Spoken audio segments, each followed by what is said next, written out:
এখনকার বাঁধাকপিতে শীতকালের বাঁধাকপির স্বাদ আনতে গেলে এইভাবে একবার বানিয়ে দেখতে পারেন। শীতকালের বাঁধাকপির স্বাদই আলাদা। ঠিক সেই রকমই টাইপের বানাতে গেলে বাঁধাকপিটা কেটে নেওয়ার পরে আধ ঘন্টা জলের মধ্যে ভিজিয়ে রাখবেন, যাতে করে কিছুটা হলেও জলটা অ্যাবজর্ব করে ভেতরে, কারণ গ্রীষ্মকালীন যে বাঁধাকপি তাতে সেটা ড্রাই হয়। আমি এখানে দুটো বড় সাইজের আলু এভাবে কেটে নিয়েছি, 3টি বড় সাইজের টমেটো এইভাবে কেটে নিয়েছি, মাঝখানে 4টে টুকরো করে নিয়েছি।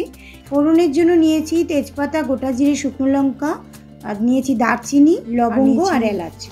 আর এখানে গুঁড়ো মশলার মধ্যে নিয়েছি লবণ, হলুদ, কাশ্মীরি রেড চিলি পাউডার, ধনে গুঁড়ো, জিরে গুঁড়ো আর কাঁচা লঙ্কা। এছাড়াও কিছুটা স্বাদ এবং দেখতে ভালোর জন্য নিয়েছি কিছুটা গাজর, কুচো করে নিয়েছি বাঁধাকপির সাইজ করে সরু লম্বা করে। এখন আমি 4 টেবিল স্পুন মতো মাস্টার্ড অয়েল বা সর্ষের তেল দিয়ে দিচ্ছি কড়াইয়ের মধ্যে। এখন আমি যে আলুগুলো, সেই আলুগুলোকে ভালো করে চারিপাশটা লাল করে ভেজে ফেলবো। এতে কি হবে, ভেতরটা নরম থাকবে আর খেতে সুন্দর হবে। এখন আমি কড়াইয়ের মধ্যে 1 চিমটে মতো হলুদ দিয়ে দেবো, তা না হলে আলুগুলো তেলে দিলেই তেলগুলো ছিটে গায়ে এসে লাগবে। সে কারণে এই সময় এই গরম তেলে অল্প একটু পরিমাণে হলুদ দিয়ে তারপরে আলুগুলো ছাড়লে তেলটা ছিটে গায়ে এসে লাগবে না। তো এখন আমি আলুগুলো দিয়ে দিচ্ছি, কেটে ধুয়ে রাখা বড় সাইজের মানে ডুমো ডুমো করে কেটে রাখা আলুগুলো। এবার এগুলোকে আমি একটু হালকা করে চারিপাশটা ভেজে ফেলছি। আর এখন ভাজা হয়ে গেছে, তুলে রাখছি। আমি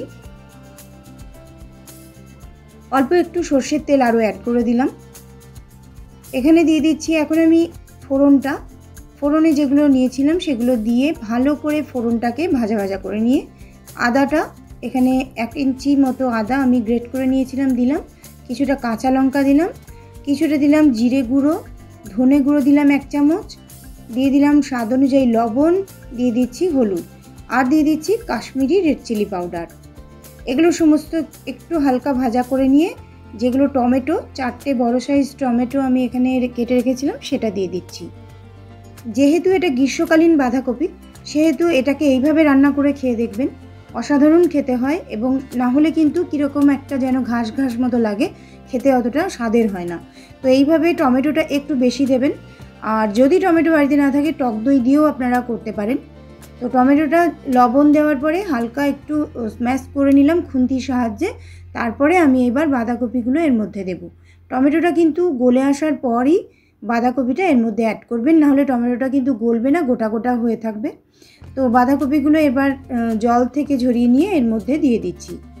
এতে কি হবে, জলের মধ্যে যেহেতু আমি রেখে দিয়েছিলাম, সেহেতু মানে গ্রীষ্মকালীন বাঁধাকপিতে তো বেশি জল বেরোয় না একটা, কিন্তু এইভাবে করলে কিন্তু একটু দেখবেন যে কড়াইয়ের চারপাশ থেকে জল বেরিয়ে আসছে, এবং সেই জলটাতেই মানে বাঁধাকপিটা সিদ্ধ হলে স্বাদটা ভালো হবে। এখন আমি অনেকটা কষিয়ে নেওয়ার পর তারপরে আলুগুলো এর মধ্যে অ্যাড করে দিচ্ছি।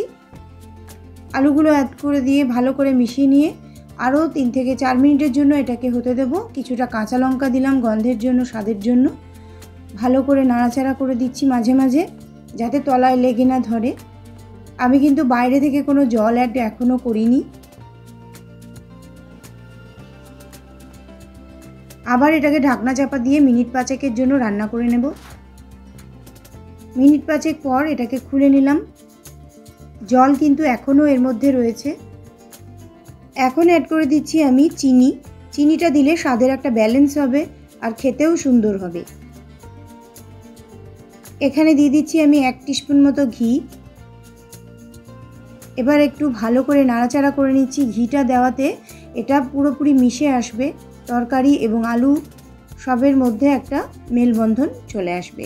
এরপর আপনারা তরকারিটা খিচুড়ির সঙ্গে সার্ভ করতে পারেন। কালী পুজোর ভোগের প্রসাদের মতন খেতে লাগবে, অসাধারণ খেতে লাগবে। এটা আপনারা বাড়িতে অবশ্যই বানিয়ে দেখবেন। এটা খিচুড়ি, ভাত, রুটি, লুচি সব কিছু দিয়েই কিন্তু ভালো লাগবে। তো আবার দেখা হচ্ছে আগামী রেসিপিতে।